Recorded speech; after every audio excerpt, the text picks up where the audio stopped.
The door of the pawnshop slammed shut behind Alina Hartley, and her hands were shaking so badly she almost dropped the small velvet box she carried. Inside that box was the only thing she had left from her mother, a gold ring with a single pale stone, worn smooth from years of being turned on a nervous finger. She had not slept the night before. She had counted every coin in the house twice, and still it was not enough. The landlord had given her 1 more week, and 1 more week was not going to change anything unless she found money today.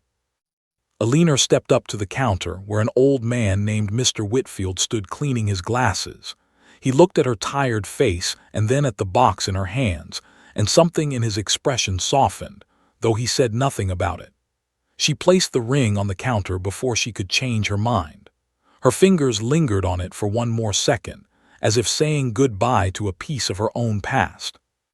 "This belonged to my mother," she said quietly, her voice barely holding steady. "I need to sell it."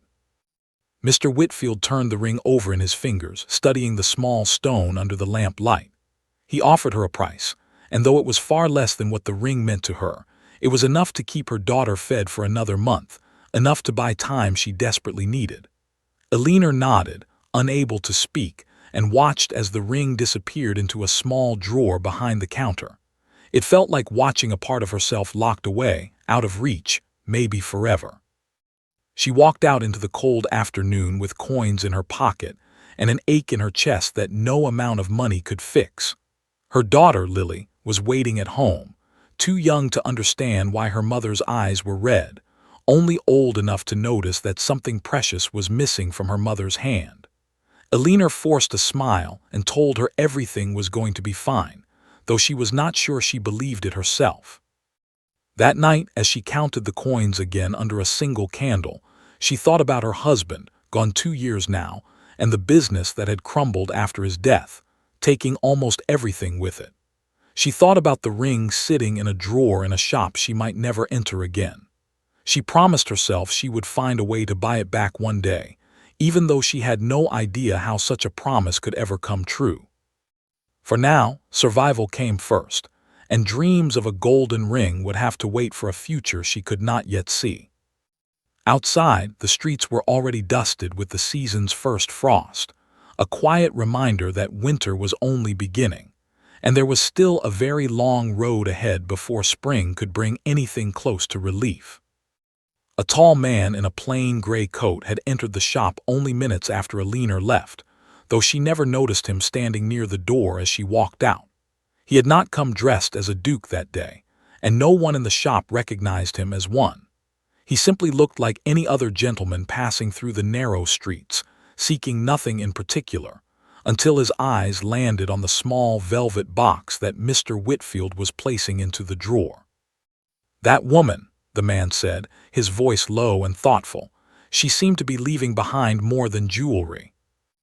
Mr. Whitfield glanced up, surprised that a stranger had noticed such a small, private moment. He said nothing about who Alina was, only that she had come in looking as though the weight of the world rested on her shoulders. The stranger nodded slowly, his gaze lingering on the drawer where the ring now sat, hidden from view but not forgotten. He did not yet know her name. He did not know where she lived or what troubles had driven her to that counter. But something about the moment stayed with him long after he left the shop, a quiet ache he could not quite explain, one that would follow him through the coming weeks in ways neither of them could have predicted. Weeks passed, and Alina found herself taking on extra work to keep her small household afloat. A well-known family in town needed someone to manage their household accounts and help with correspondence, and Alina, skilled with numbers and words alike, was recommended for the position. She had no idea that the household belonged to a close friend of the very man who had stood in the pawnshop that cold afternoon, watching her walk away. It was at a modest gathering hosted by her new employer that Alina first met him properly. He introduced himself simply as Edward, leaving out his title entirely, and she had no reason to suspect he was anything more than a guest with quiet manners and an easy way of listening. They spoke about small things at first, books she had read, the weather, the price of bread in the market. but there was something in the way he asked questions, patient and genuine, that made her feel seen in a way she had not felt in a very long time. Over the following weeks, their paths crossed again and again, sometimes by coincidence, sometimes because Edward found reasons to visit the household where she worked. He never mentioned the pawnshop. He never let slip that he knew anything about her troubles. Instead, he simply became a steady presence, someone she found herself looking forward to seeing, someone whose calm voice made the weight on her shoulders feel a little lighter. Alina, however, remained cautious. She had learned the hard way that comfort could disappear as quickly as it arrived, and she was not eager to trust a man she barely knew, no matter how kind he seemed. Still, she could not deny the way her heart lifted whenever he entered a room, nor the way he seemed to remember every small detail she mentioned about her life, as though nothing she said was too unimportant to matter to him. One afternoon, while helping her employer sort through old letters, Alina overheard two servants whispering about a duke who often visited in plain clothes to avoid the attention his title usually brought. She paid little attention at first, until she heard the name Edward mentioned alongside the word duke, and something cold settled in her stomach. She told herself it could not be the same man, that surely he would have said something, that surely their conversations meant more than a game played by someone above her station. That evening, when Edward arrived for what had become a familiar visit, Alina watched him more closely than before, searching his face for any sign of the truth. He greeted her warmly, unaware that doubt had crept into her heart, and for the first time since they had met, she found herself unsure of what to say. She decided not to confront him immediately, choosing instead to watch and wait, hoping she was wrong, hoping the growing warmth between them was built on something real, and not on a secret she had yet to uncover. But the question lingered in her mind long after he left that night, refusing to fade no matter how much she wished it would. The truth came out sooner than Alina expected, and not in the way she had imagined. During a visit to deliver documents for her employer, she found herself in a grand hall she had never entered before, waiting for someone to receive the papers. A servant, mistaking her for an expected guest, addressed her formally and mentioned that the Duke would join her shortly.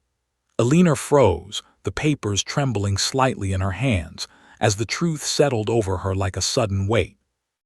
When Edward entered the room, he saw immediately from her expression that she knew. There was no use pretending any longer, and he did not try. He explained gently that he had never meant to deceive her, that he had simply wanted to be known as himself, without his title shaping the way she saw him. But Alina felt betrayed, not by his position, but by the silence he had kept, the small omission that now felt like a much larger one. "You knew things about me," she said, her voice quiet but firm, "and I knew almost nothing about you." Edward tried to explain further, but Alina needed time, and she left the hall before he could say anything more. In the days that followed, she distanced herself, throwing herself into work and avoiding any gathering where she might encounter him. Her nights, however, were filled with restless thoughts, replaying every conversation they had shared, wondering how much of it had been real. Meanwhile, Edward struggled with his own regret. He had wanted more than anything to give Alina a moment of peace in her difficult life, and part of that desire had led him back to the pawnshop weeks earlier, where he had quietly purchased the ring she had been forced to sell. He had kept it safe since then, unsure of the right moment to return it, afraid that doing so would feel like charity rather than genuine care. Now, with Alina pulling away, he feared he had lost the chance to explain any of it at all. A mutual friend, sensing the distance between them, gently urged Alina to hear him out fully before deciding anything. Reluctantly, she agreed to one final conversation, though she promised herself she would guard her heart carefully this time. As winter began to soften into the first signs of a coming spring, Alina prepared herself for whatever truth Edward still had left to share, uncertain whether it would mend what had been broken or confirm her fears once and for all.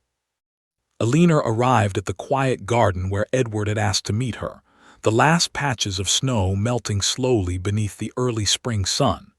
He was waiting for her near an old stone bench, and in his hands he held a small velvet box she recognized instantly. Her breath caught as he stepped forward and opened it, revealing her mother's ring resting exactly as she remembered it. "I was in the shop the day you sold it," Edward admitted, his voice steady despite the nervousness in his eyes. "I did not know your name then, only that something precious had been given up out of necessity. I bought it that same day, hoping one day I might find a way to return it to you." Alina stared at the ring, memories of that painful afternoon rushing back to her, mixed now with the realization that Edward had carried this secret with care, not manipulation. He explained everything, how their meeting afterward had truly been unplanned, how his feelings for her had grown honestly over time, and how his silence about the ring had come from fear of overwhelming her, not from any wish to deceive. "I never wanted you to feel like this was pity," he said softly. "I only wanted to give you back a piece of yourself when the time felt right." Alina felt the last of her doubt begin to melt away, much like the snow around them. She reached out and took the ring from the box, slipping it back onto her finger where it belonged.